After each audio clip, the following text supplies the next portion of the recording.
Hoy es martes 10 de octubre de 2023, son las 17:05 horas, y como siempre tratamos de traerles de abogado del fuero disertante de primer nivel.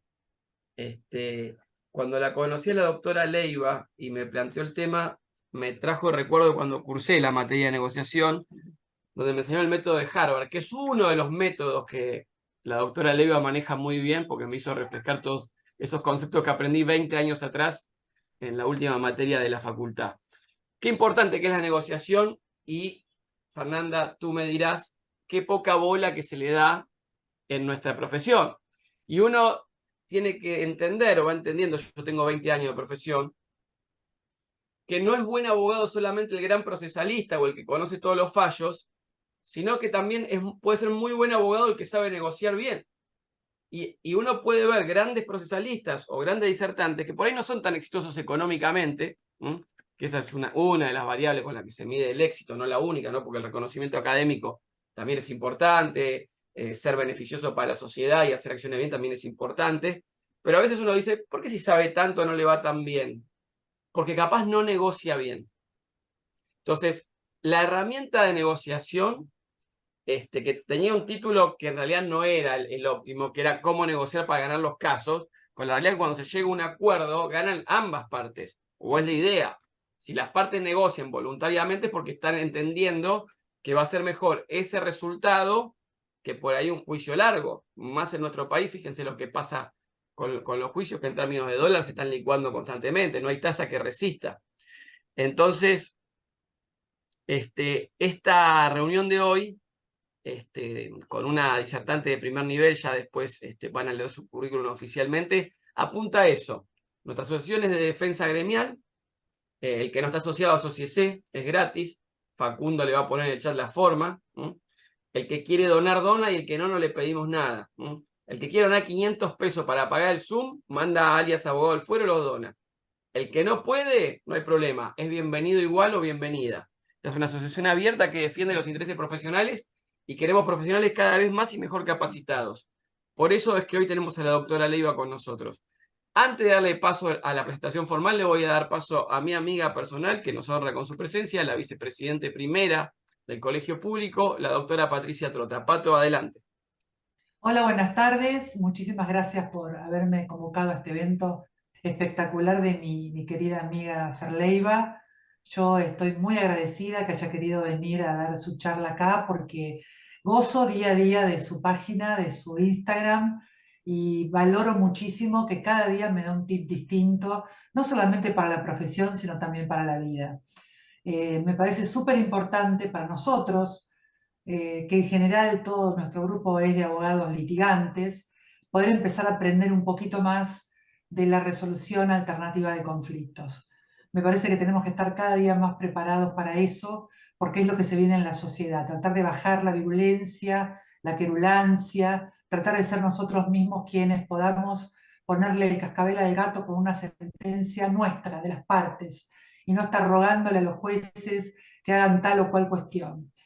Después de decir esto, lo que más me gustaría decirles es que soy una convencida que participar es la única manera de cambiar la realidad.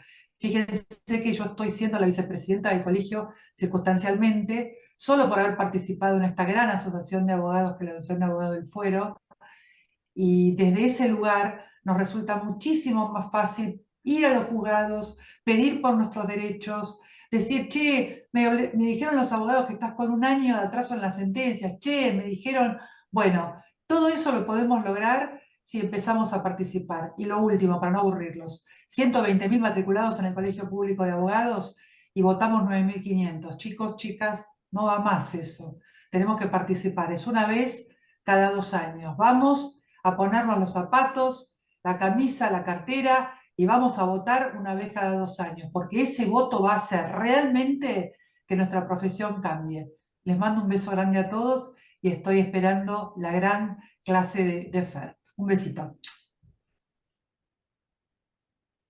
Fantástico, gracias Patricia. Bueno, paso a presentarla a María Fernanda Leiva. Ella es abogada especializada en Derecho de Familia, mediadora, escritora, coach, facilitadora en negociación de conflictos, y hoy nos va a hablar de cómo aprender a negociar para ganar. Gracias, Fernanda, por Gracias venir. a ustedes. Bueno, muchas gracias.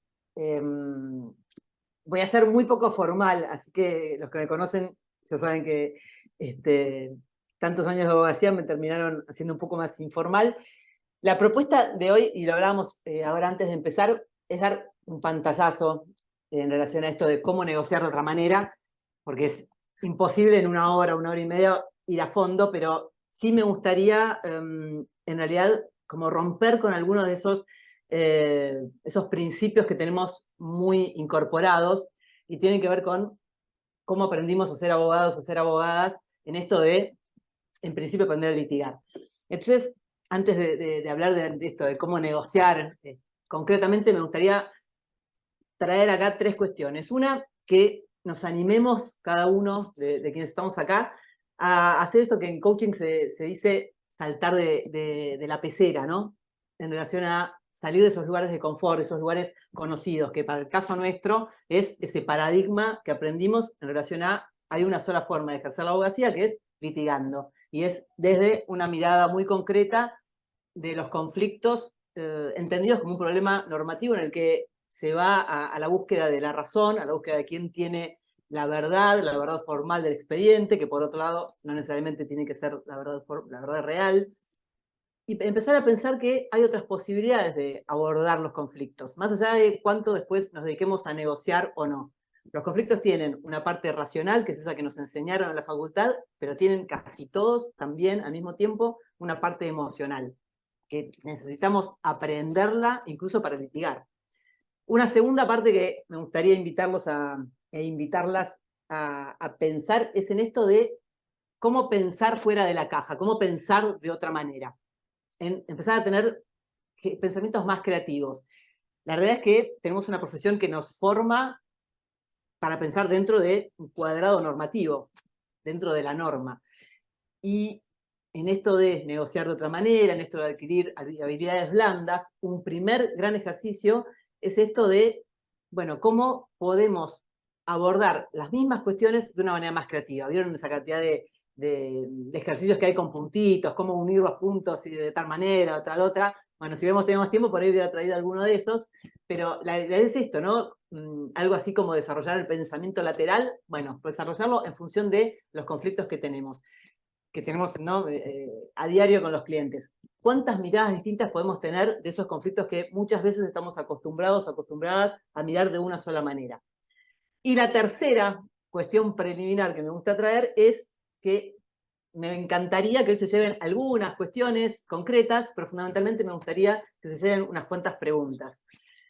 Porque gran parte de todo este camino, todo este aprendizaje permanente que está bueno generar, me parece a mí que tiene que ver con la capacidad que tengamos de hacernos preguntas. Más allá de esta historia también, que aprendimos a encontrar respuestas. Bueno, a ver, ¿cuántas preguntas somos capaces de formular en relación a aquello que aprendimos y en relación a nosotros mismos, a cómo es vista la abogacía, bueno, en el país, a cómo somos vistos como abogados, como abogadas?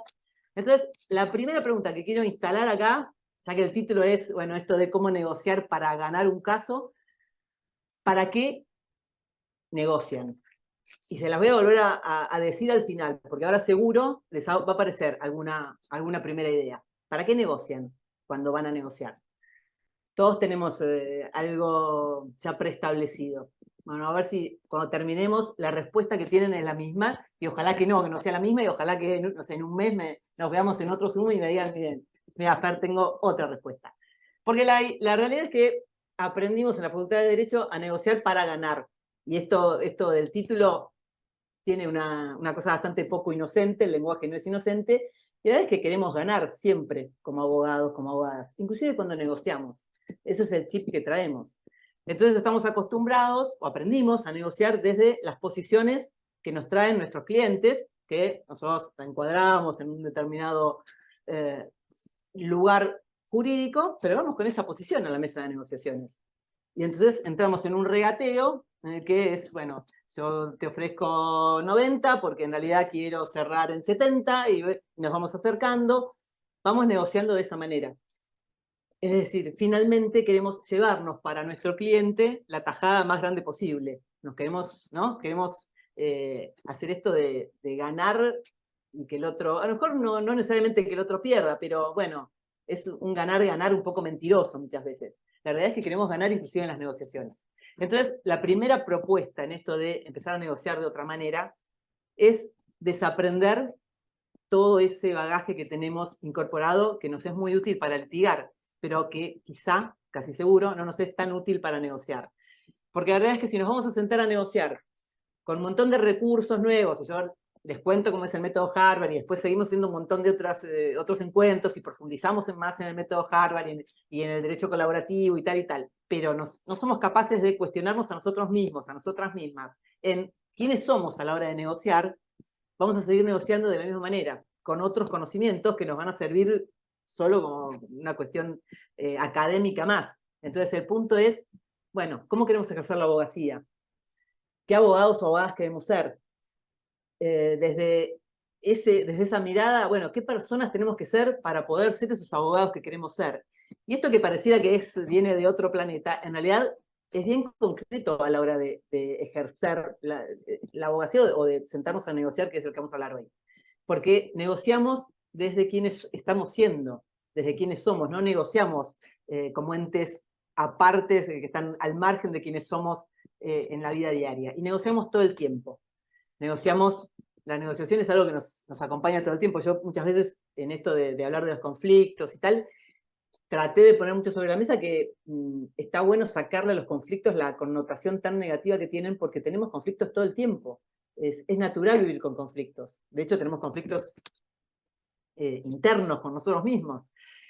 El punto es qué hacemos con esos conflictos.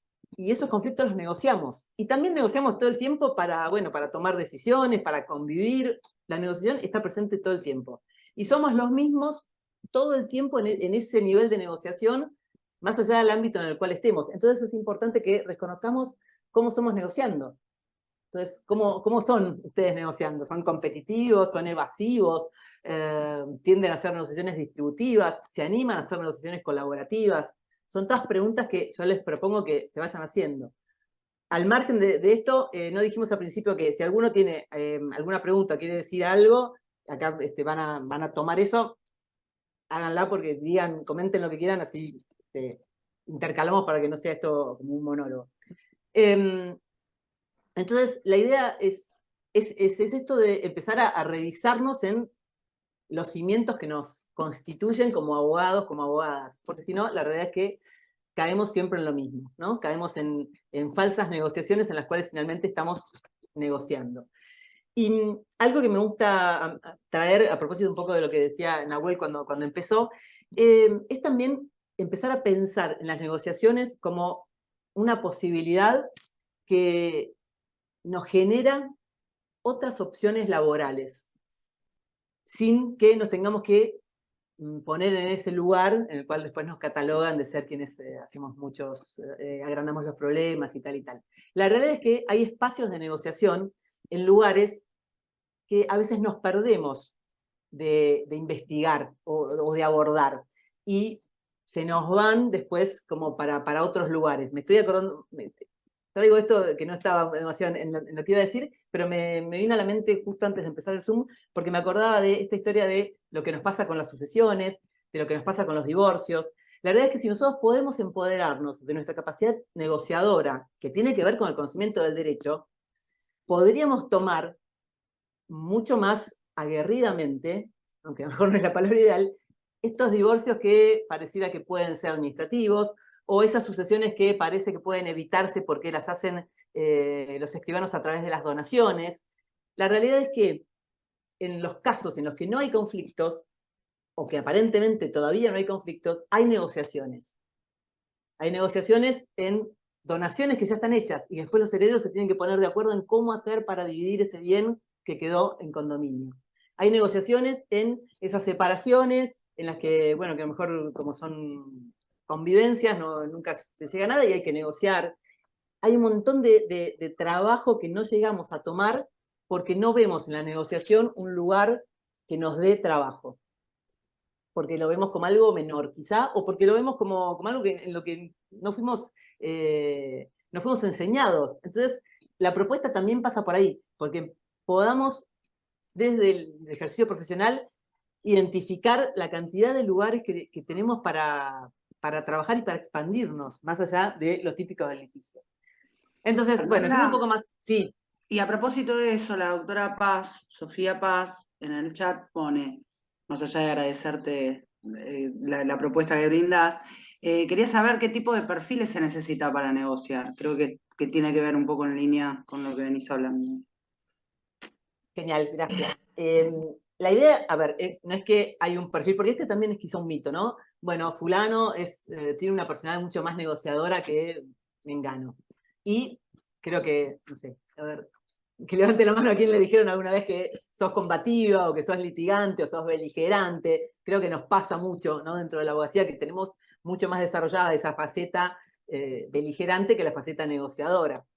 Pero la realidad es que la faceta negociadora se aprende. Aún cuando lo que aprendimos a hacer es a litigar o a discutir, en realidad.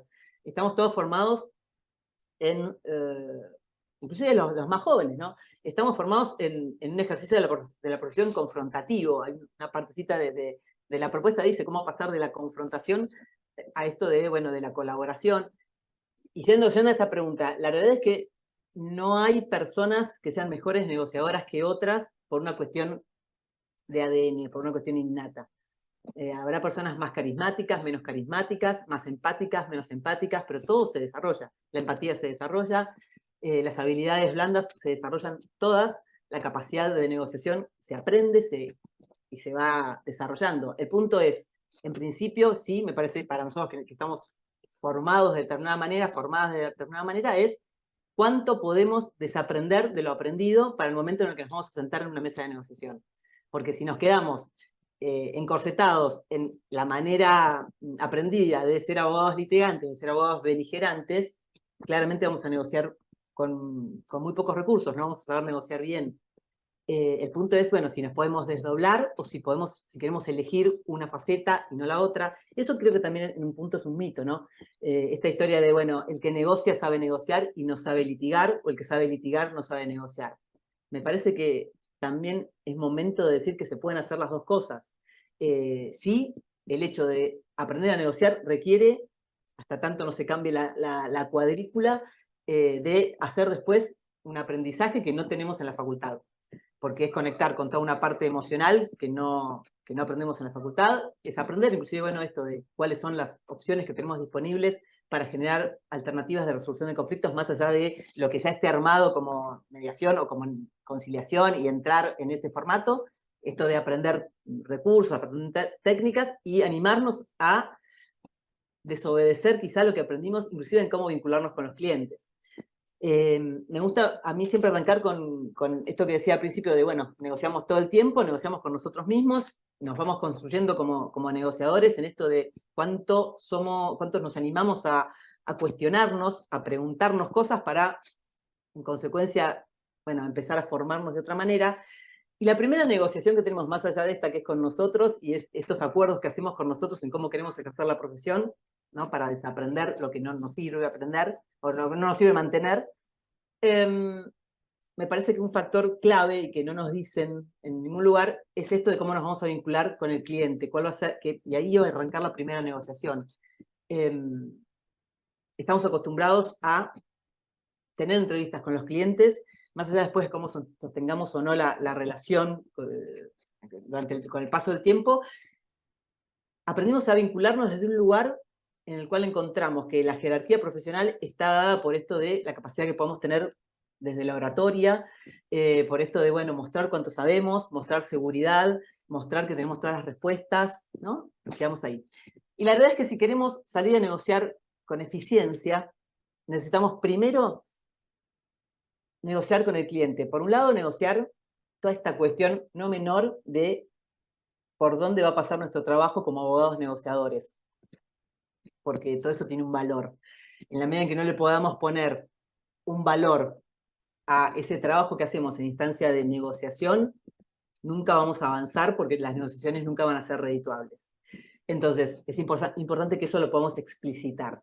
Así como tenemos muy claro que hacemos un pacto de cotalitis y que decimos, bueno, por tal cosa te voy a cobrar el 20%, te voy a cobrar el 11%, te voy a cobrar lo que fuera, es importante que tengamos bien claro que toda la instancia de negociación tiene un valor, pero además de tener fijado cuál va a ser ese valor, que se lo podamos transmitir al cliente, que le podamos decir que estamos capacitados específicamente para ser buenos negociadores, que todo ese tiempo que se van a ahorrar en llegar a una resolución más rápida que la que da un juicio, es tiempo que nosotros estamos invirtiendo, por lo tanto ese tiempo tiene un valor, que vamos a poder llegar a un acuerdo porque estamos capacitados para hacerlo, y que nos podamos empoderar en esto de, así como crearon el conflicto que nos traen, tienen también, cada una de esas personas, cada uno de esos clientes que vienen al estudio, la capacidad de ser partícipes de la solución del conflicto. Y esto que pareciera ser un dato de color, en realidad es algo bien importante, porque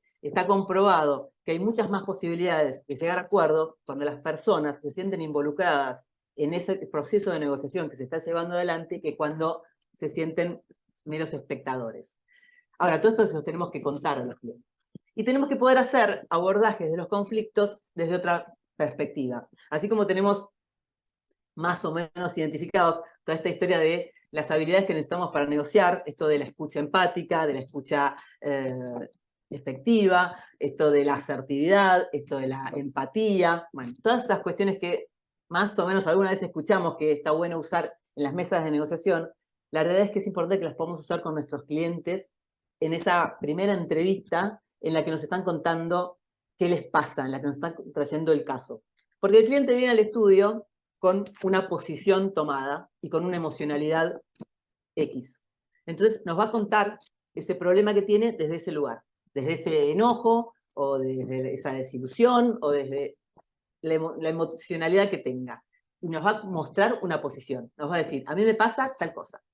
Ok, si nos quedamos ahí, que es lo que aprendimos en realidad, no vamos a tener la menor idea de cuáles son los intereses que tiene nuestro cliente. Con lo cual, no vamos a tener recursos para ir a negociar por intereses después. Inevitablemente vamos a ir a negociar desde la posición, porque lo único que vamos a saber es cuál es la posición del cliente. Entonces, si queremos sentarnos en una mesa de negociación para negociar por intereses, primero que nada tenemos que saber cuál es el interés de nuestro cliente. Es decir, el cliente nos cuenta, bueno, me pasa X. Ok, ese sería como el escenario discursivo original. Necesitamos indagar en, bueno, te pasa tal cosa, ¿qué querés conseguir? Quiero conseguir tal cosa. Ok, ¿para qué querés conseguir tal cosa? En esa indagación va a surgir el interés. El interés, y lo vamos a ver después, o bueno, lo podemos ver ahora, porque la realidad es que es un poco lo mismo, después lo reflejamos con la otra parte. El interés es eso que subyace debajo de la posición que se muestra. Y debajo de eso están las necesidades. Es decir, todos cuando tenemos un conflicto decimos, bueno, me pasó tal cosa y entonces quiero, no sé, a ver, discutí con mi vecino y porque tengo una humedad que tiene que ver con que tiene una planta en el balcón y la planta filtra agua y entonces le quiero iniciar un daño superficioso. Cualquier cosa ahí. Ok, esa es la posición. Pero, ¿qué le pasa después? ¿Para qué quiere la plata que quiere? ¿Para cómo piensa modificar esa emocionalidad? Tiene que ver con que podamos indagar en todo eso, que va a surgir solamente si lo podemos escuchar, si podemos ser empáticos con lo que nos están contando, si podemos validar lo que nos está contando, si somos capaces de, también desde ese lugar de uso del lenguaje, permitirle ver otras perspectivas en relación a eso que nos está contando. Es decir, si podemos tener encuentros que salgan de esa forma tan estructurada que aprendimos, en la cual el cliente nos trae un caso, nosotros le damos el encuadre jurídico y se terminó. Le pedimos la documentación y arrancamos.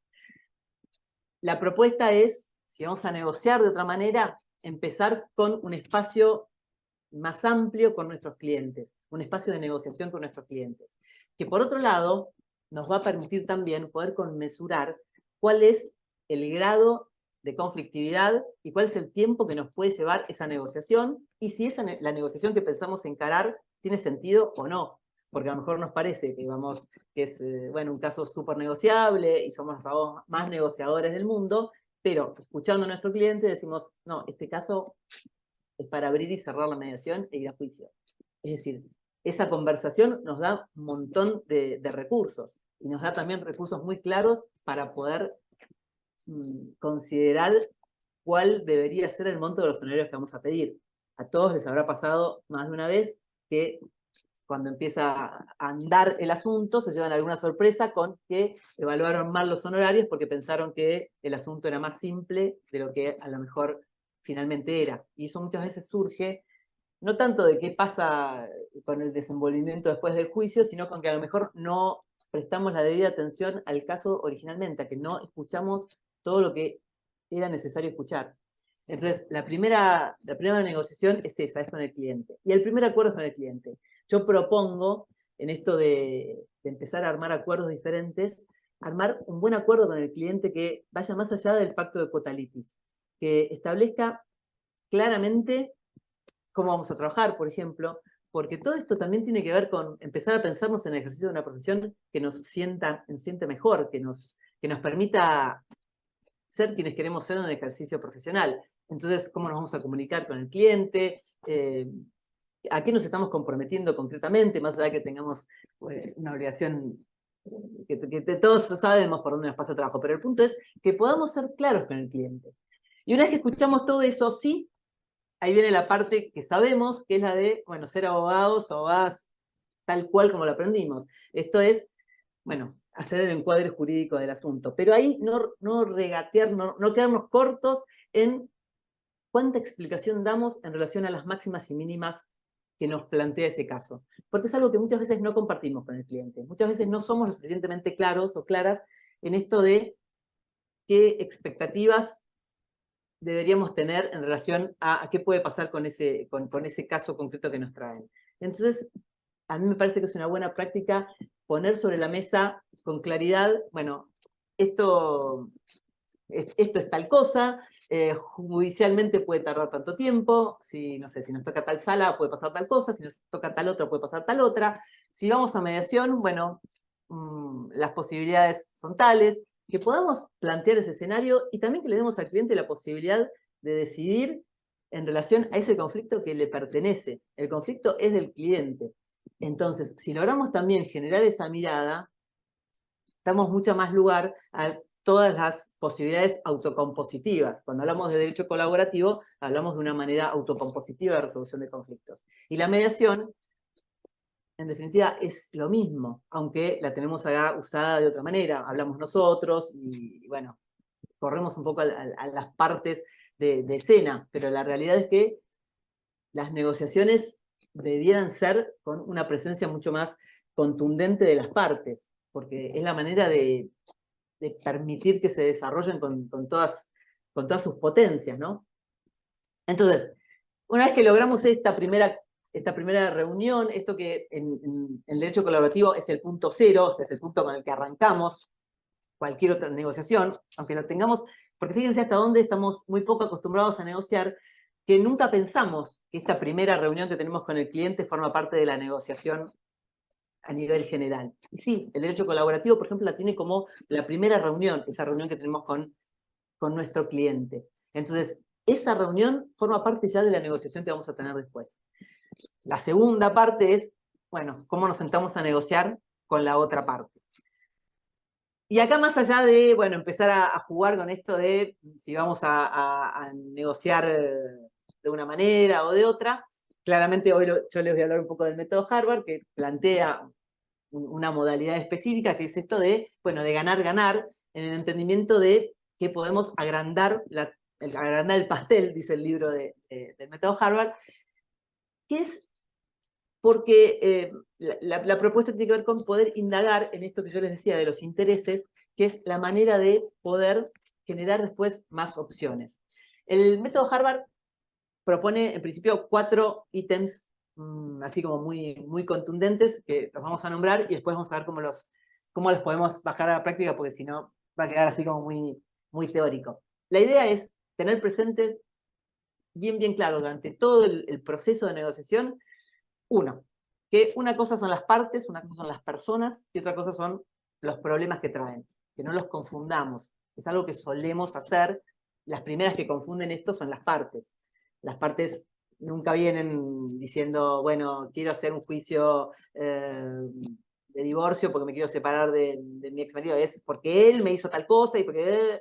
Entonces, tienen todo mezclado. Es nuestra tarea empezar a separar una cosa de la otra y que eso después quede sostenido durante todo el proceso. Y esto pasa en cualquier rama del derecho. Entonces, en esto de poder separar y mantener aislado problema de personas, es importante tener presente algunas cuestiones. Uno, la comunicación. Siempre que hay un conflicto, está rota, o por lo menos muy deteriorada, la comunicación. Entonces, gran parte del trabajo de una negociación tiene que ver con cómo somos comunicando. Y en esto de comunicar, vieron que lo que solemos aprender en principio es, bueno, la historia de la asertividad, la historia de la escucha activa, que, bueno, está muy lindo como título, pero a veces cuando lo llevamos a la práctica, ¿en qué consiste concretamente? En que le podemos prestar mucha atención, desde mi mirada, ¿no?, a esto de qué estamos diciendo, qué está diciendo la otra persona y qué nivel de entendimiento estamos teniendo en eso que se está diciendo. Es decir, cuánto nos ocupamos de algo que se llama la brecha de la comunicación, cuánto nos ocupamos de chequear que lo que estamos diciendo de verdad es entendido por la otra parte de la manera en la cual nosotros estamos queriendo decir y viceversa. Y esto pasa mucho inclusive a veces en la utilización de palabras a las que no les damos la menor importancia. Y no sabemos qué significado le está dando una persona, no sé, cuando una persona dice tal problema es urgente. ¿Qué es urgente para una persona y qué es urgente para otra? Y puede parecer como excesivo esto que les estoy diciendo, dicho así, fuera de contexto, pero la realidad es que grandes problemas arrancan por problemas de entendimiento, en qué se dijo y en cómo hay que llevar adelante determinadas obligaciones o determinadas cuestiones, y también a veces esto termina siendo una gran dificultad para solucionar esos asuntos. Entonces, el asunto de la comunicación, yo diría que es de lo que está así como muy en primer plano. De hecho, en las mediaciones, en las conciliaciones también, la realidad es que el rol de ese tercero imparcial tiene que ver con facilitar la comunicación. Entonces, si vamos a negociar nosotros sin que haya terceros, tenemos que tomar en nuestras manos esa posición de salir a generar una mejora en la comunicación entre las partes. Y si vamos a nosotros comunicarnos con el abogado de otra parte, ser súper cuidadosos en cómo nos estamos comunicando. La otra parte es la confianza. Las partes generalmente tienen la confianza deteriorada o completamente rota. Entonces, tenemos que tener muy presente que todo ese proceso de negociación que llevemos adelante va a ser como poner ladrillo tras ladrillo tras ladrillo en volver a cimentar una nueva confianza. Otro rol que lo dije un poco al principio, y es súper fundamental, es tener presente que todo el tiempo va a haber emociones. Las partes van con emociones, el conflicto en sí trae una emocionalidad dada. Cada vez que se van a sentar a negociar o se van a sentar a hablar con nosotros, vienen con una emocionalidad dada. Nosotros mismos estamos con una emocionalidad dada. Entonces es importante en esto de ir adquiriendo habilidades blandas, en principio que aprendamos nosotros a reconocer cuáles son nuestras emociones para gestionarlas a nuestro favor cuando vamos a negociar. Porque quizá tenemos un mal día por otro motivo que nada que ver, nos sentamos, y esto les pasará, nos sentamos en una mesa, en una conciliación, en una mediación, y vamos a estar con esa emocionalidad. Entonces, ¿qué recursos somos capaces de usar para correr esa emocionalidad y sentarnos a negociar desde otro lugar? Es importante que aprendamos a chequear eso, que parece que a mí a veces me da medio, no sé, resquemor nombrar estas cosas porque son cosas que no tienen nada que ver con el derecho y sin embargo sí tienen que ver mucho con las negociaciones. El que está enojado, bueno, pierde esto de cómo nos tomamos las cosas como personales, aun cuando estemos hablando de separar el problema de las personas. ¿Qué impresión causamos a la otra parte cuando arrancamos con las negociaciones? ¿Vieron eso de hay una sola oportunidad para causar una primera buena impresión? Y esto nos pasa un montón de veces, que llegamos y en el apuro y en la locura, y ya arrancamos torcidos. Entonces es importante que les prestemos atención a estas cuestiones que no las tenemos incorporadas, porque de hecho lo que usamos, bueno, ahora ya nos vamos a los juzgados, como íbamos antes, pero lo que usábamos para ir a una mesa de entradas y para ir a hablar con el secretario, era exactamente lo contrario. Era una postura contraria, era una emocionalidad contraria. Necesitamos usar otras para negociar. Porque si nos vamos a sentar en la mesa de negociación usando todo eso que aprendimos para ir a preguntar en un juzgado por qué no sale el proveído del escrito que dejamos hace 10 días, no nos va a servir. Entonces, bueno, es esto de desaprender parte de lo aprendido para aprender otras cosas, por lo menos en determinados ámbitos. Otro principio del método Harvard es esto de los intereses, negociar en base a intereses, que se los decía un poco al principio cuando hablamos de indagar en los intereses de nuestro cliente. La idea es que una vez que conocemos cuáles son los intereses de nuestro cliente, necesitamos saber cuáles son los intereses de la otra parte. Si no sabemos cuáles son los intereses que tienen las dos partes, difícilmente vamos a poder después trabajar en función de eso. Hay un cuento bastante usado, pero es el más ejemplificativo de los intereses, y es ese de la naranja, ¿no? El de dos personas que están discutiendo por una naranja, y entonces, bueno, si usamos el antiguo método, que es este de las posiciones, es, bueno, a ver, yo me quedo con el 70% de naranja, vos te quedas con el 30%, ¿no? No, llegamos a la mejor solución posible, que es 50 y 50. Cada uno se lleva media naranja. Ok.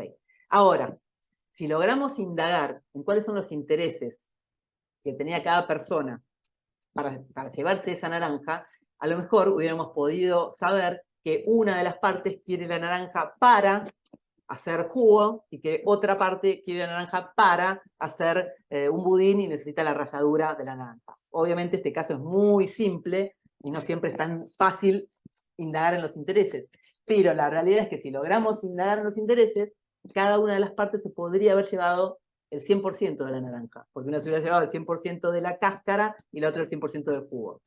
Y esto, que dicho así parece como de ciencia ficción, nos pasa, qué sé yo que hago familia, pasa todo el tiempo, por ejemplo, con las cuotas. Hoy en día que necesitamos actualizar cuotas y que al mismo tiempo no hay plata. Cuando nos quedamos concretamente con los números y entonces viene la mujer y es lo típico, y pide, no sé, quiero 100.000 pesos. Y el marido dice, el ex marido dice, bueno, no, yo puedo pagar 60. Y no hay caso, y empezamos con 65, y nos quedamos en el número, nos quedamos ahí, y muchas veces se terminan haciendo esos acuerdos.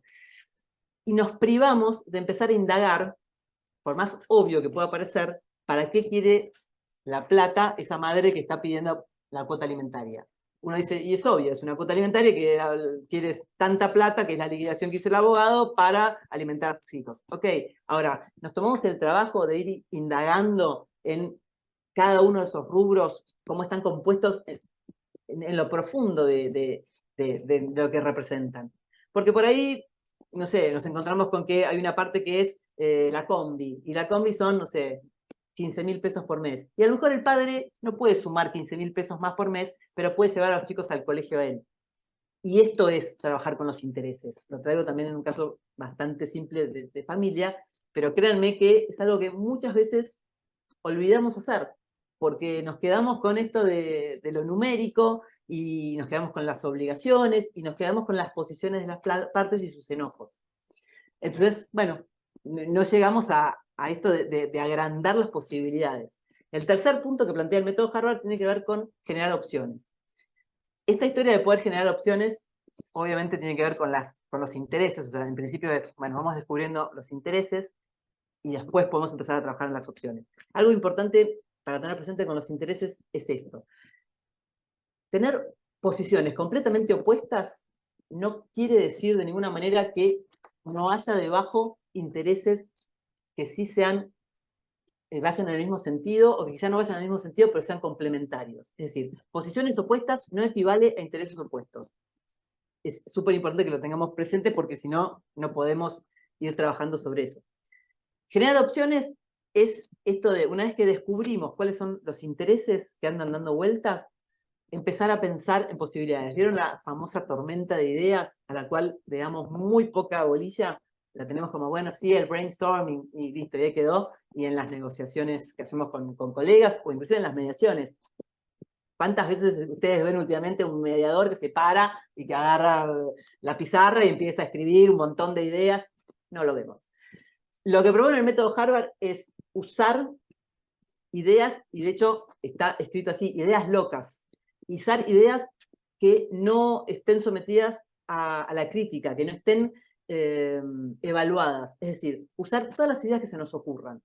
Y de hecho propone un doble juego de tormenta de ideas. Que hagamos uno con nuestro cliente, y si puede haber alguna otra persona en el estudio, mejor, porque cuantas más miradas haya sobre el asunto, mejor. Y después hagamos la otra con la otra parte. Que le demos mucha importancia a ese punto. Es decir, esto en la mecánica, porque si no, pareciera que son todos principios aislados, sería, tenemos las posiciones, ya sabemos, no sé, la carátula del asunto. Esa es la posición. Bueno, ¿cuáles son los intereses? Empezamos a hacer una lista, de hecho, ¿no? Anotar los intereses enfrentados, o, bueno, tal, los intereses compatibles son tal. Acá encontré un interés común, bueno, los anotamos. A veces, miren, el único interés común que podemos encontrar es la voluntad de acordar. Y es un interés súper importante. Es un interés para ponerlo así como en cartel enorme, para rescatarlo. Una vez que tenemos eso, viene este momento de generar opciones, que es a través de la tormenta de ideas. Pero una tormenta de ideas bien hecha. Y una tormenta de ideas en la que el método Harvard, y yo lo estoy empezando a hacer en las negociaciones, en las mediaciones presenciales, en quienes se animan a volver a la presencialidad, propone inclusive hasta desde no es gráfico, pero desde lo tangible de cómo vemos al problema, que en la mesa nos sentemos de otra manera. Estamos acostumbrados en esto de negociar contra la otra parte, entender que estamos unos acá, los otros enfrente, y somos parte y contraparte, inclusive en una mesa de negociación. De hecho, nos sentamos así en las mesas. Estamos unos acá, los otros enfrente. La idea es que podamos empezar a pensarnos como equipo, que podamos empezar a pensarnos en estar al lado de la otra parte y que lo que esté enfrente sea el problema.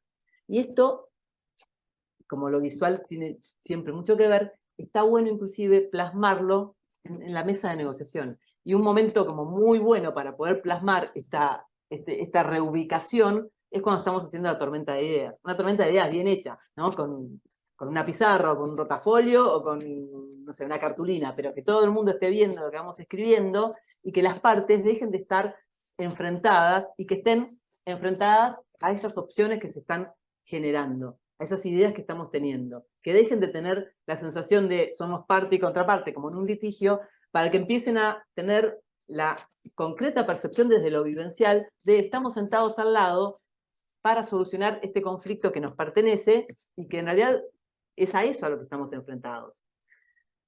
Una vez que hicimos esta tormenta de ideas con la cual generamos opciones, y yo les hablaba de ideas locas porque la idea es que las opciones no se califican, no importa si son opciones viables o no importa si las ideas que surgen ahí son todas válidas o estamos diciendo cosas que después no tienen trascendencia o no tienen posibilidad de ser cumplidas.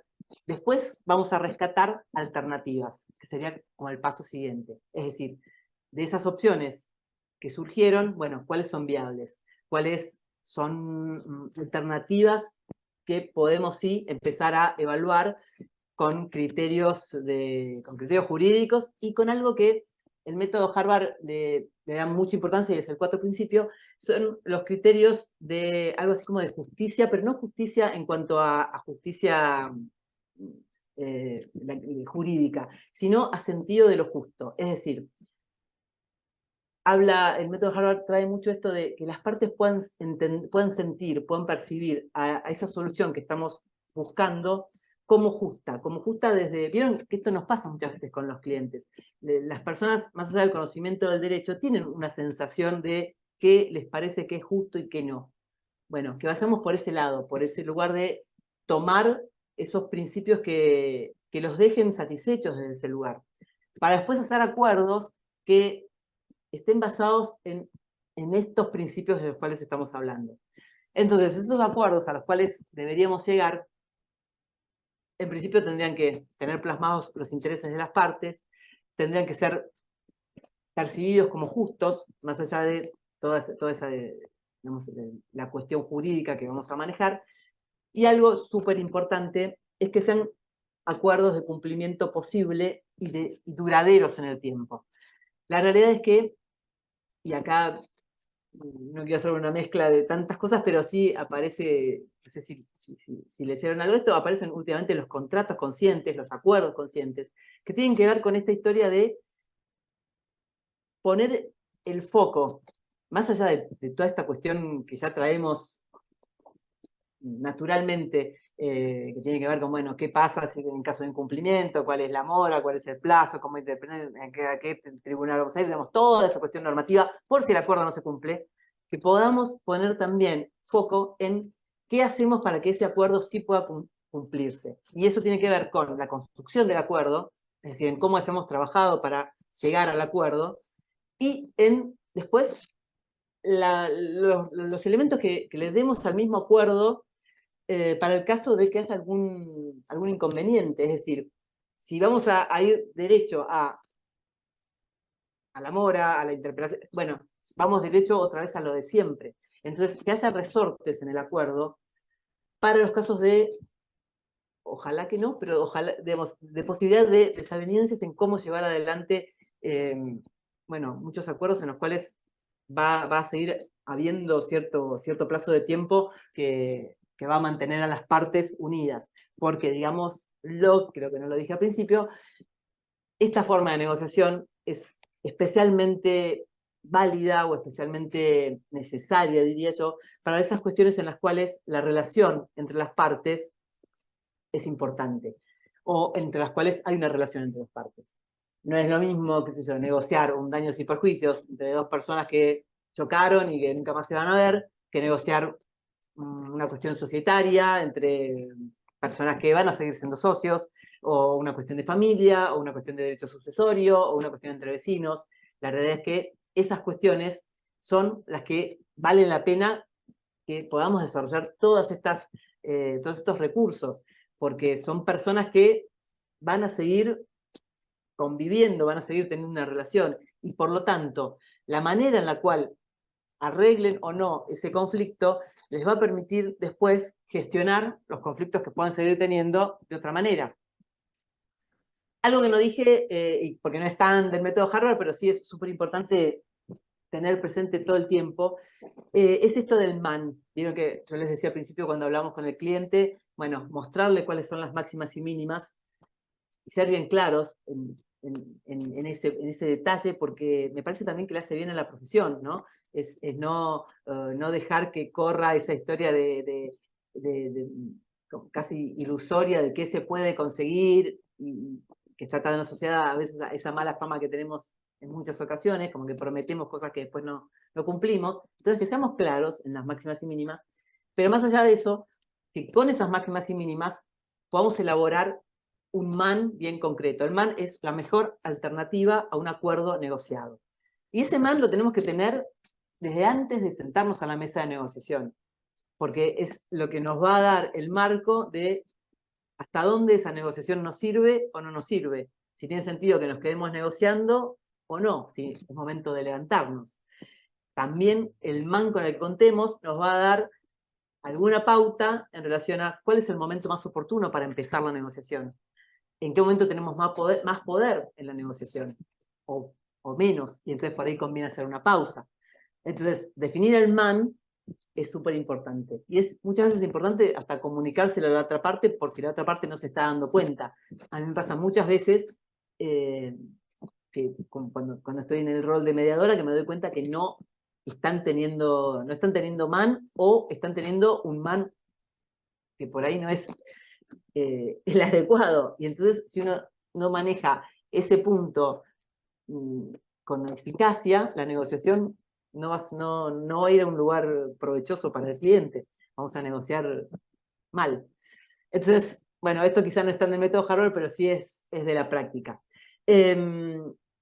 Otra cosa que no es del método Harvard, y me gusta igual traerla, tiene que ver, yo sé que acá hay muchos de ustedes están especializados en derecho laboral, y entiendo que pasa en las conciliaciones, en las mediaciones pasa muchísimo que las personas no tienen la menor idea de qué están haciendo ahí, no importa si es presencial, si es virtual, y es importante que les podamos contar, que tengan bien en claro que finalmente la decisión en relación a ese conflicto pasa por ellos, porque así como ese conflicto lo generaron ellos, no importa cuánta razón o no tengan, ese conflicto es generado por las partes, también ellos tienen la enorme posibilidad de generar la solución. Y eso lo hacen ellos, lo podemos hacer nosotros con, digamos, con nuestro trabajo, con lo que sabemos hacer, pero la decisión final es de ellos. Entonces, es importante que les podamos dar la capacidad de presencia y de decisión en lo que vamos haciendo. Aún cuando sea una empresa y que vayamos después a contarle al gerente lo que hacemos. Pero es importante que exista conciencia de esa participación que están teniendo. Muchas veces, no sé, en las conciliaciones me parece que pasa menos, pero en las mediaciones muchas veces las personas vienen pensando que el mediador es un juez o una jueza. Y vienen a contar la historia como si... Porque, bueno, ahí claramente hubo un abogado que no contó de qué se trataba la instancia. Entonces, bueno, sí, es toda una historia que nos lleva más tiempo, por eso yo insisto en esto de cómo los vamos a cobrar esos honorarios, y en cómo lo vamos a dejar muy, muy, muy explicitado. Me parece que también es importante que nosotros tengamos presente que así como las partes van a tener un resultado más rápido, nosotros vamos a tener los honorarios más rápido. Y esto no quiere decir de ninguna manera que tengamos que cobrar menos, pero bueno, es obvio.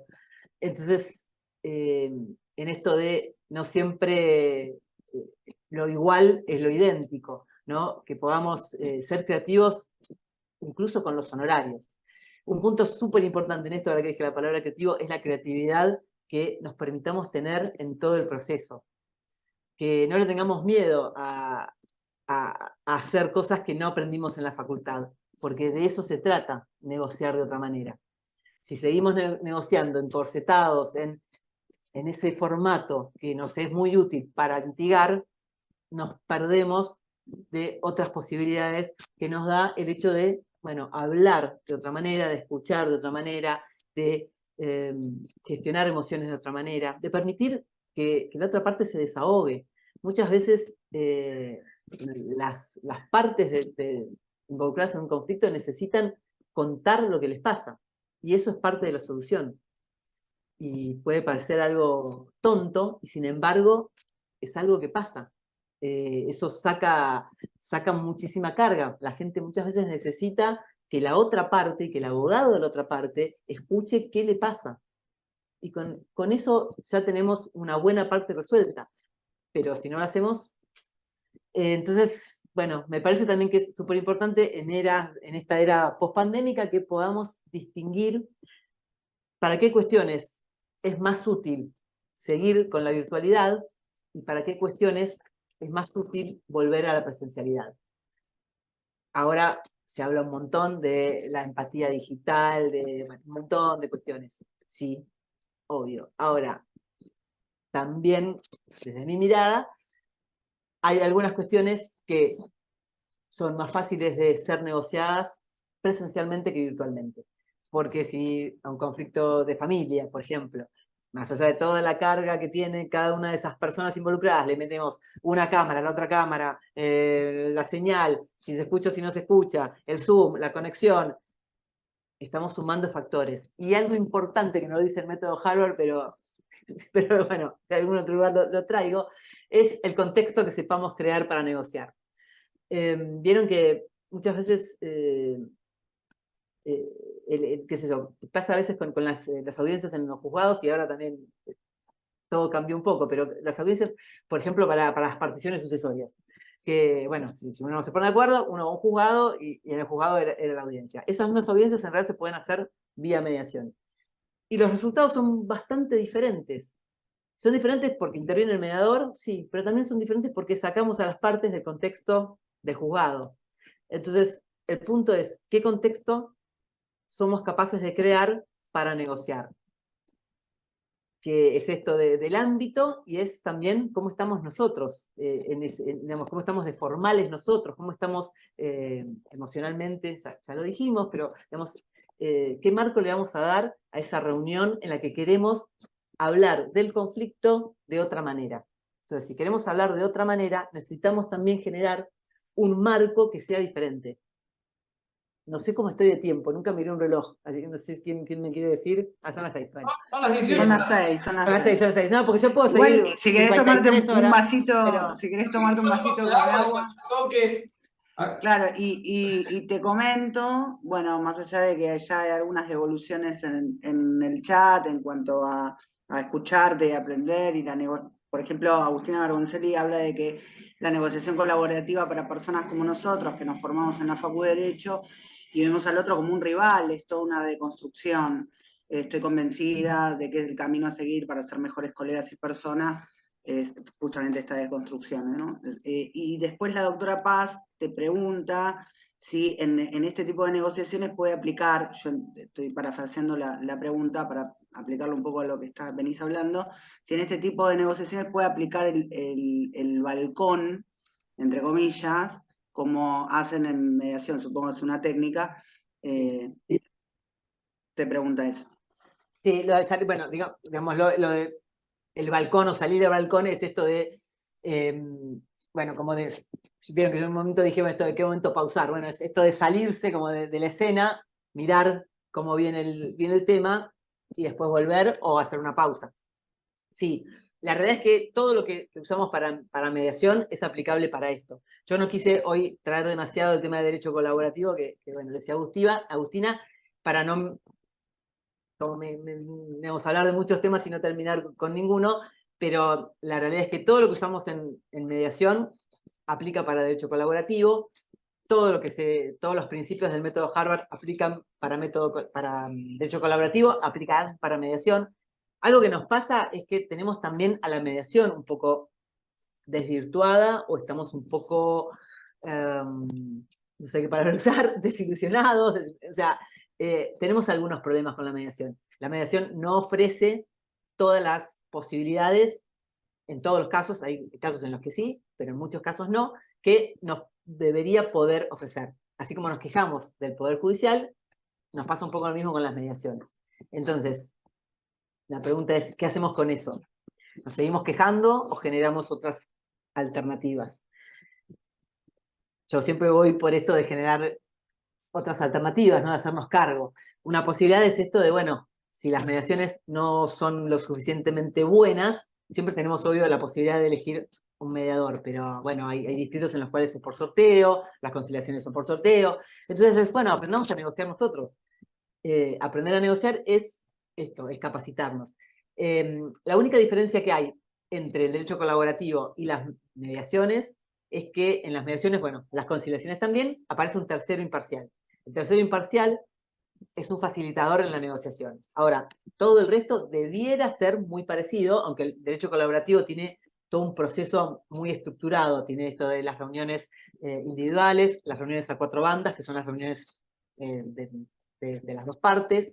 Tiene principios muy claros, se firma de entrada un acuerdo de participación en el que se establecen, digamos, por escrito todos estos principios que está bueno tener para generar un trabajo en equipo. Estos principios no son más que la buena fe, la comunicación franca, la transparencia. El derecho colaborativo sí se distingue de todo el resto por una cuestión muy concreta, que es que los abogados que intervienen, todos los profesionales que intervienen, renuncian a ir después a juicio.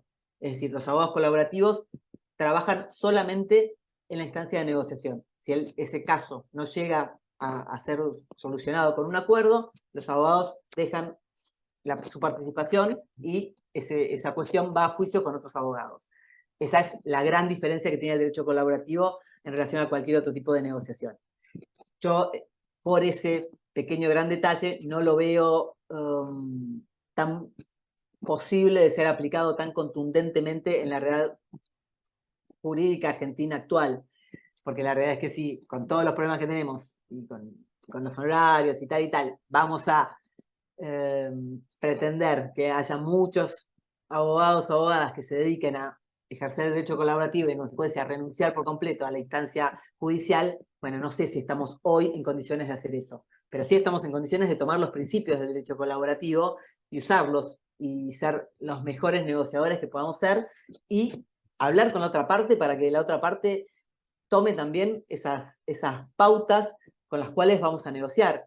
Porque la realidad es que estamos muy acostumbrados a tomar los conflictos y pensar, bueno, tenemos que negociar sobre tal tema, sobre, no sé, una indemnización, sobre un divorcio. Ahora, no nos detenemos en cómo vamos a negociar, que es como la meta negociación. Es decir, por un lado está lo esencial, el asunto respecto del cual vamos a negociar, y después está la otra cuestión, que es cómo vamos a negociar sobre esto respecto de lo cual tenemos que negociar. Y esto es un punto importante para tener en cuenta, para explicitarlo, para ponernos de acuerdo, ¿no? En esto de, bueno, aprendimos a negociar de una manera dura, y sobre todo las mujeres aprendimos a ponernos como más duras para negociar y que no nos pasen por arriba. Bueno, ¿cómo vamos a negociar de otra manera? ¿Cómo vamos a negociar de una manera dura con el problema, pero suave con las personas? Esto es un poco la historia del método Harvard. Es empezar a hacer un doble juego en el cual, bueno, podamos ser duros con lo que tenemos que ser duros, pero podamos trabajar en equipo frente a ese problema, con el cual sí vamos a ser duros porque no es que vamos a permitir que la solución pase por cualquier lugar, pero la mirada sí pasa por otro lugar. Es esto de entendernos, que las partes entiendan que son los responsables de la solución de ese conflicto que tienen, y por otro lado, que podamos trabajar en equipo. Yo muchas veces digo, y es súper visual, que las partes entiendan, bueno, en mediación o en conciliación también, cuando están llegando a un acuerdo, están haciendo una sentencia a su medida. Es así. En otras cuestiones, bueno, en otros acuerdos, es un acuerdo. Pero siempre están resolviendo algo que si es resuelto por otra persona, va a ser resuelto por otra persona. Las negociaciones nos Fernanda, traen esa posibilidad, sí. Fernanda, se me vino algo a la cabeza, la verdad que te lo quería consultar, esta ya es una pregunta mía, pero Sí. ¿cómo haces para solidificar la situación de manera tal de que los letrados que actuamos con respecto a nuestras partes en una, digamos, negociación constructiva como la que vos estás planteando, las partes no nos vengan a plantear que estamos de alguna manera ligados digamos, con la contraparte de forma espuria, ¿no? ¿Me seguís a lo que Sí, voy? sí. La Como que típica te vendiste. hay demasiada buena onda. ¿Cómo te desmarcás de esa situación en una negociación como la que vos estás planteando? Y la única manera es contándole al cliente bien claramente qué vamos a hacer, porque si no, tal cual. A ver, hay una parte, es contarle al cliente y es educar también en una nueva forma de ejercer la profesión. La realidad es que gran parte de esa dureza que estamos acostumbrados a desplegar en las negociaciones tiene que ver con que aprendimos, bueno, ¿se acuerdan de esa frase de ponerse la camiseta del cliente? Aprendimos a negociar para mostrarle al cliente los malos que somos con la otra parte, los duros que somos con la otra parte. Y entonces no negociamos. Estamos haciendo en la negociación una antesala del juicio, una antesala del litigio. Vamos a la negociación a confrontar para mostrarle cómo está bien los honorarios que nos pagaron, porque mirá qué bien te defendí, qué aguerridamente te defendí en no sé, en la mediación, por ejemplo. Bueno, si al cliente no le contamos antes de cómo estamos queriendo negociar, más allá de contarle, si no consensuamos, por eso yo hablé de la primera negociación con el cliente, porque puede ser que ese cliente no tenga ninguna intención de llegar a un acuerdo. No, o sea, no necesariamente todos los casos son tan negociables, no necesariamente todos los clientes quieren llegar a un acuerdo, entonces, bueno, puede ser que en algún caso nos pase, o en varios casos nos pase, que el cliente diga, sí, vamos a mediación porque hay que pasar por mediación, pero yo quiero ir a juicio. Bueno, entonces ahí a lo mejor vamos y justificamos los honorarios siendo las personas más duras del universo. Pero si no es así, si la instrucción del cliente o lo que consensuamos con el cliente, lo que negociamos con el cliente es, vamos a hacer todo lo posible para llegar a un acuerdo dentro de estos parámetros, dentro de estas máximas y mínimas, bueno, por lo tanto, vamos a trabajar de esta manera. Vamos a trabajar en equipo, con la otra parte, o sea, todo eso se lo tenemos que contar porque sí, tal cual. Si no, da para que piensen para qué lado está jugando. Entonces, es súper importante el tiempo que le dediquemos a esa charla con el cliente.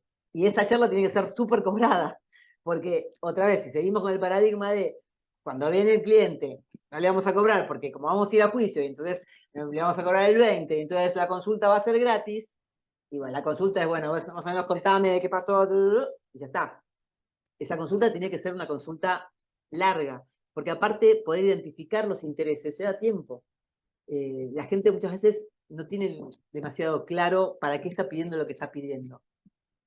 Entonces a lo mejor estamos una hora, no sé, no, una hora, nos quedamos cortos, a lo mejor estamos 2 horas hablando.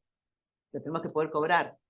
Los intereses son algo que aparece como más inconscientemente, ¿no? Se los identifica como las capas que tienen una cebolla. La posición es lo que decimos, es bien consciente, es público inclusive, y después todo el resto está mucho más abajo. Entonces necesitamos tiempo. Y para no irme de lo que me decías, sí, y me parece súper importante lo que decís, porque hay mucho de acting en cómo vamos a negociar. Porque tiene que ver con los honorarios, tiene que ver con para qué nos contrataron. Ahora, ¿para qué nos contratan? Por eso yo decía, hay muchas preguntas para hacernos. ¿Qué es lo que queremos ganar o qué es lo que el cliente quiere ganar cuando nos contrata? ¿Quiere ganar, que le quiere ganar sí o sí al otro y dentro de 10 años, o quiere ganar la solución de un problema que tiene? Entonces, bueno, todo eso surge de la charla que tengamos con nuestro cliente. O sea, todo esto de la cantidad de recursos que muchas veces hablamos en relación a las mediaciones o las negociaciones o a cualquier manera de resolución alternativa de conflictos, si no lo aplicamos al vínculo que tenemos con el cliente, no nos sirve, porque vamos mal parados a la mesa de negociación. Miren qué prolija la doctora. Pato.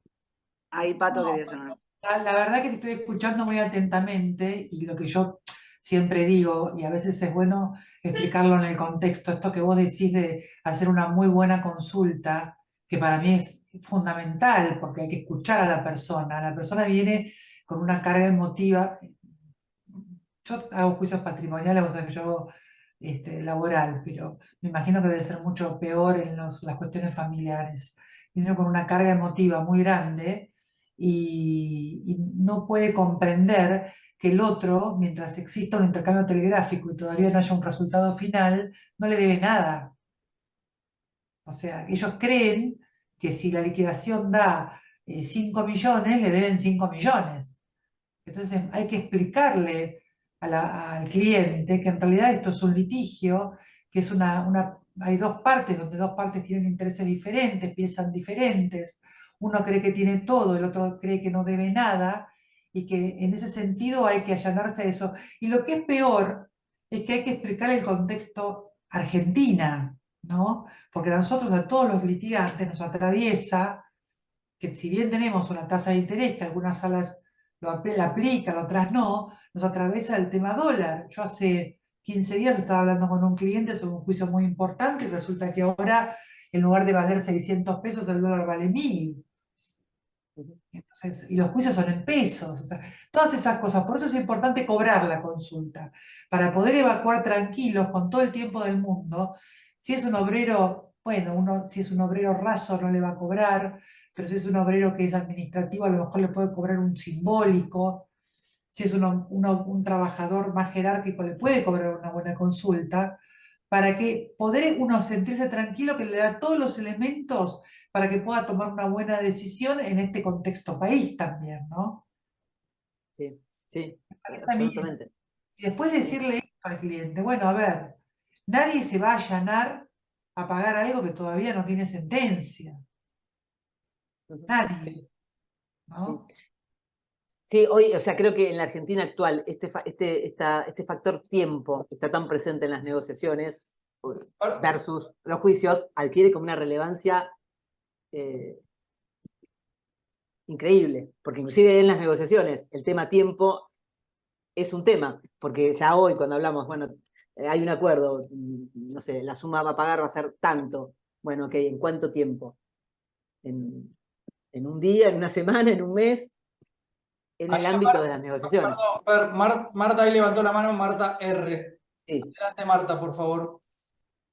Hola, ¿qué tal? Buenas tardes. Un gusto estar compartiendo este momento con todos ustedes.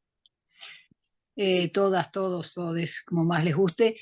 Escuchaba con mucha atención estos detalles y me alegra mucho que se retome este tema que desde hace 30 años más o menos lo vengo siguiendo Tuve oportunidad de formarme como mediadora hace 30 años y lo apliqué mucho en mi paso por el fuero del trabajo. Y la pregunta de Biagioni, creo que fue, sobre esta suspicacia que a veces aparece en el cliente respecto de hipotética connivencia entre los letrados. O en la contraparte. ¿Alguna vez me... O en la contraparte.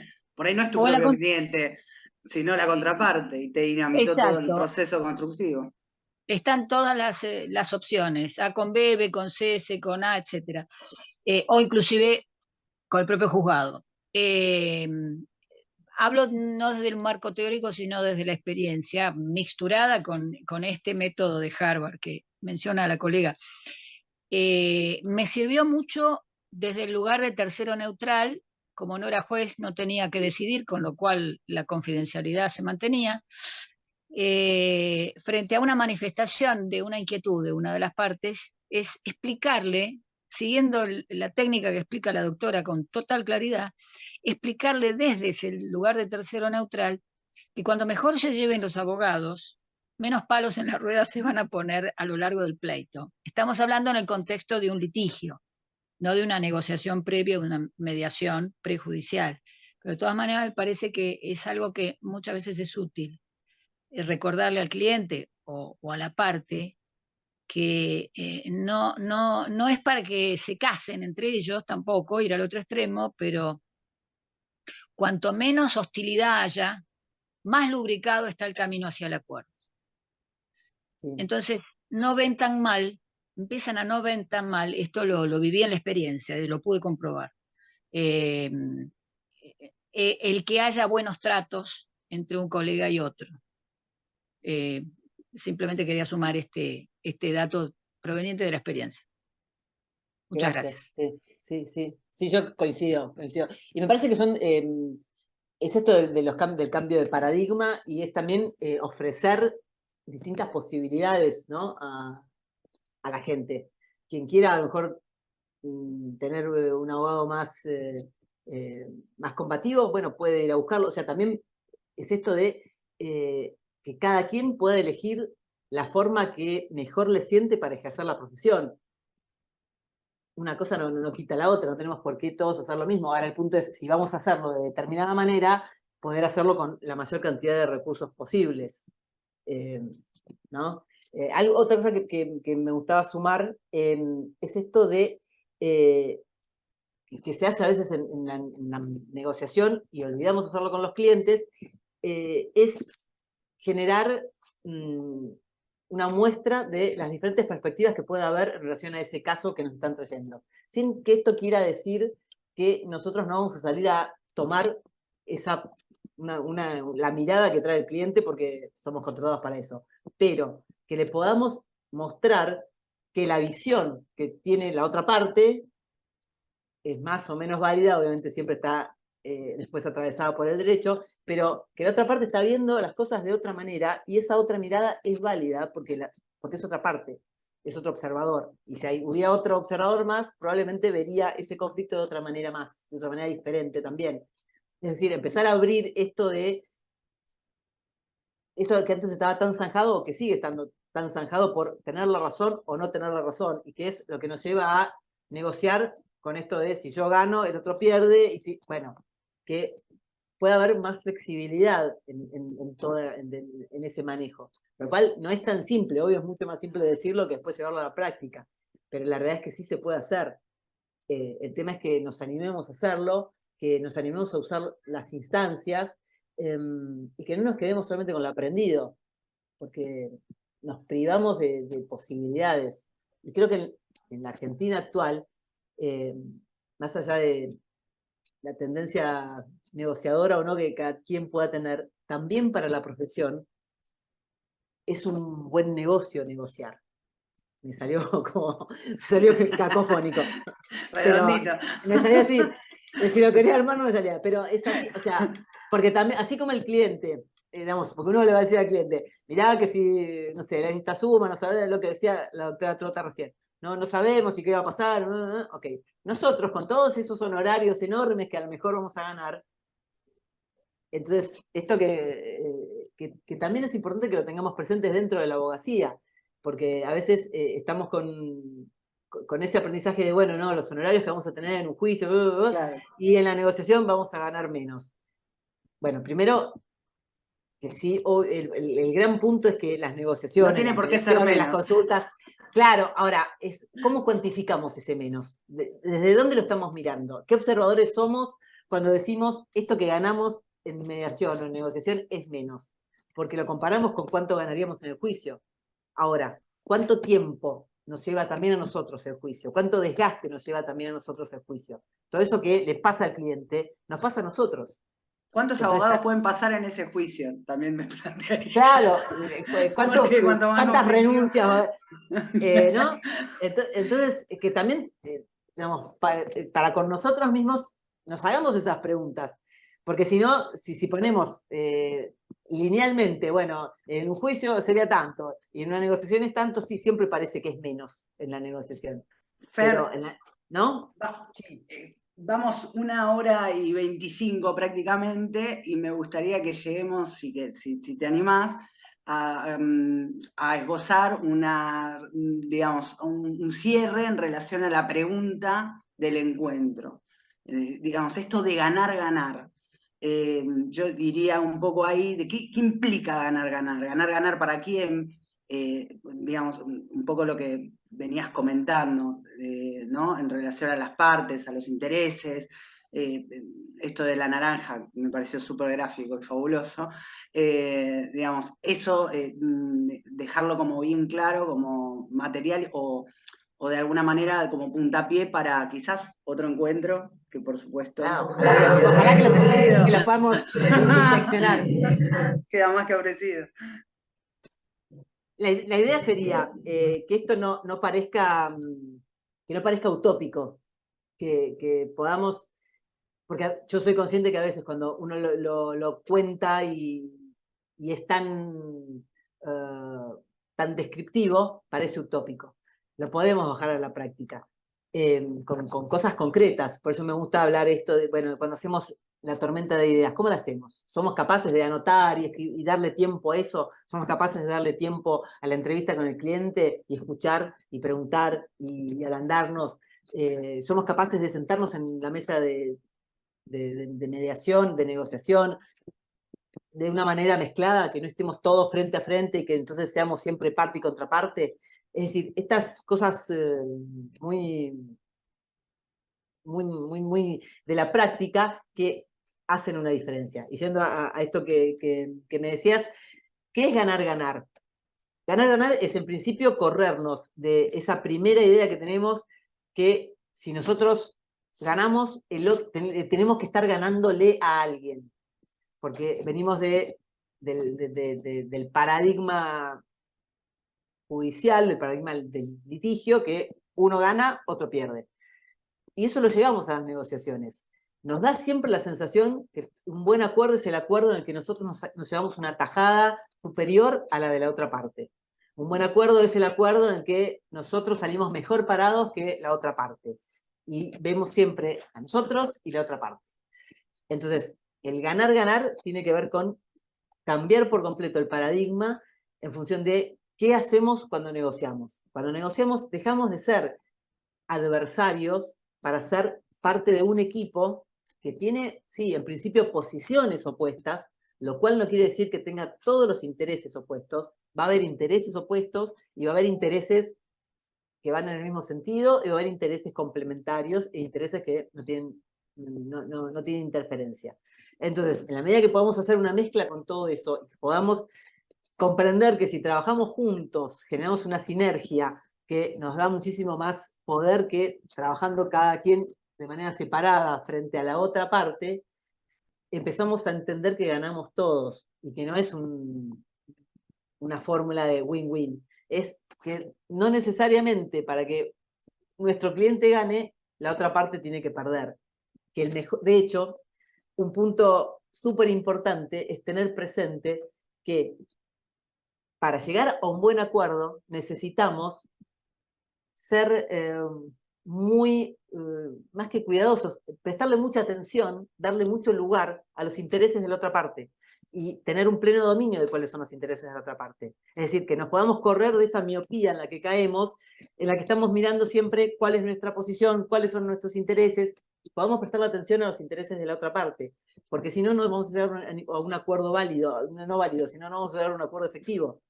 Entonces, hasta en esa parte es importante desaprender lo aprendido originalmente. Es decir, esto de darnos cuenta que el trabajo en equipo pasa inclusive por reconocer muy profundamente qué necesita la otra parte. Y en consecuencia, cuando salimos a hacer ofertas, poder, por ejemplo, distinguir que hay algunas ofertas que a nosotros no nos cuestan demasiado y que a la otra parte le generan un beneficio grande. Descubrir eso es un punto fundamental en las negociaciones, en estas negociaciones en las que pretendemos ganar, ganar. Beneficios mutuos.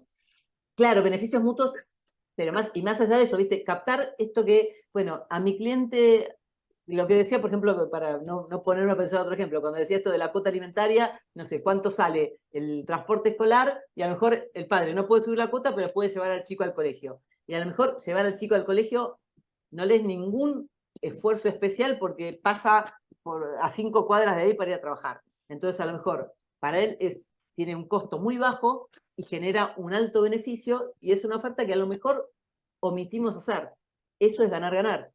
Claro. Concretamente. Pero para eso nos tenemos que correr de, bueno, no, yo quiero tanto, y no, porque si no me da tanto, si no me da tanta plata, esa plata se la queda a él, y entonces, bueno, ¿qué necesitamos hacer? Necesitamos, volviendo a este tema de familia, necesitamos darle a estos chicos tal y tal cosa. ¿Cómo se las vamos a dar? Eso es trabajar con los intereses. Después, Excelente, Fer. si el padre se queda con 2 pesos del sueldo, se queda con 5, bueno, porque caemos en el vicio de pensar, bueno, a ver, ¿cuánto gana en blanco? No, gana tanto, y bueno, le tiene que le quede, y la cuota tiene que ser más o menos un 30, tiene que ser más o menos un 40. Sí, tenemos esos referentes. Ahora, si nos quedamos solo en esos referentes, a lo mejor Claro. no gana nadie. Sí, Entonces, ¿no? a lo mejor ese padre tiene otros hijos y demás, ¿no? O sea, también hay que tenerlo en cuenta, o esa madre. Bueno, Fer, la verdad, maravilloso, te aplaudimos todos. En el chat hay un montón de saludos y digamos, agradecimientos por toda tu exposición. Creo que tenemos que tener una segunda parte. Bueno, yo encantada, yo ojalá Como que nos comprometida, podemos desmenuzar. comprometida. Oye, yo Sería un ganar-ganar. quizá fui un poco, quizá mezclé, la verdad es que quería como dar un pantallazo general y es probable que haya hecho como una mezcla de muchas cosas distintas. No, pero podemos ir armando. Después podemos ir poniéndole buscando orden, los intereses. parte por parte, claro. Podemos hacer Para que todos ganemos. ¿cómo se llama cuando hacen el taller? La audiencia, una audiencia podemos hacer. Podemos hacer un simulacro. Bueno, yo eso lo tengo, la verdad es que lo tengo súper pendiente. Me encantaría, porque si no me parece siempre que esto es como muy teórico y después, bueno, concretamente, ¿cómo hacemos en la práctica? No, ¿Cómo lo de la hacemos esto pizarra de me las pareció ideas? fascinante. Lo de la pizarra, Lo de la pizarra me pareció debería ser fascinante. La actitud obligatorio. corporal, la actitud corporal de las participantes, inclusive se puede hacer de forma remota compartiendo la pizarra y eso hace que no se vean tanto las caras en los Zooms, ¿no? También se puede hacer. Así que podemos ubicar de alguna manera. Está buenísima la idea de hacer un Bueno, simulacro. ahora que trajiste esto de la virtualidad, algo que me parece súper importante para las reuniones, vieron que tenemos esto de, bueno, nos dejamos en la sala de espera mientras seguimos hablando, ¿no? Sí. Y la verdad es que no es lo mismo No, dejar a las no partes es. en la sala de espera cuando estábamos todos en el estudio, entonces tomar un café en una sala, y que cuando nos quedamos colgados en el éter, entonces, bueno, es tiempo. Negociar eficientemente lleva tiempo. Entonces ese tiempo hay que poder cobrarlo. Porque Bueno, si no, queremos usarlo rápido doy alguna respuesta en el chat en relación a que sí quedan grabadas, se suben al YouTube de AFTE, busquen en YouTube el canal. Ahora copio, vale, ahora le copio acá el Dale, para que se vea perfectamente, así que suscríbanse, los que no están asociados se pueden pongan la asociar en campanita forma para que les totalmente lleguen las gratuita. notificaciones, que les lleguen todas las notificaciones y le pongan el like. Que el algoritmo suma. Y esto, como hablamos, es una construcción de todos, así que yo en lo personal, obviamente, muy agradecida, Fernanda, por tu exposición. Pato, no sé si te querés Pato, ahí la desmutear. desmuteo, Pato, si quiere decir algo. Pato. Dale. Sí, estoy Me intentando. tienen muda los muchachos acá. No, Pato, vos te traes, Saben, te vas, volvés. saben que soy como Fernanda, que hablo demasiado. No, yo súper agradecida. Bueno, lo que te decía Valeria es que la verdad que estos eventos son muy enriquecedores y que nos encanta que te hayas incorporado a la ADF porque la ADF, como la mayoría de los que están acá saben bien, es un grupo de abogados, pero básicamente amigos abogados. Entonces es muy, muy bueno eso. Somos todos muy fan. Como decís vos, todos tenemos la camiseta puesta, así que y es una asociación muy abierta, muy generosa con todos los colegas. Así que no tengo nada más que agradecerles a todos, a Fernanda por haber dado la charla, a Facundo y a Valeria y a Sol por haber organizado, pero también a todos por haber participado. Esto es una suma, siempre es sumar. Así que les dejo mi cariño y mi agradecimiento. Gracias, Pato. Gracias, Fer, también. Gracias, yo Pato, les quiero decir gracias. mil gracias a todos, a vos, Pato, que con todo lo que tenés para hacer, que estás haciendo, que te hayas quedado, me da como Un placer. un Un placer. orgullo enorme, así que muchas gracias, gracias a todos, Facu, Vale, bueno, a Agus que no está acá, pero fue la que Siempre está. me ayudó, siempre está, tal cual. Siempre está. Así que bueno, gracias. Y sí, cuando podemos hacer algo presencial, bueno, o hacer esto de las pizarras, digamos, podemos llevarla a la práctica, me gustaría un montón. Organizamos, Va. no hay problema. Vamos por ahí. Bueno, un Bueno. beso para todos y gracias de nuevo. Excelente. Chau, chau.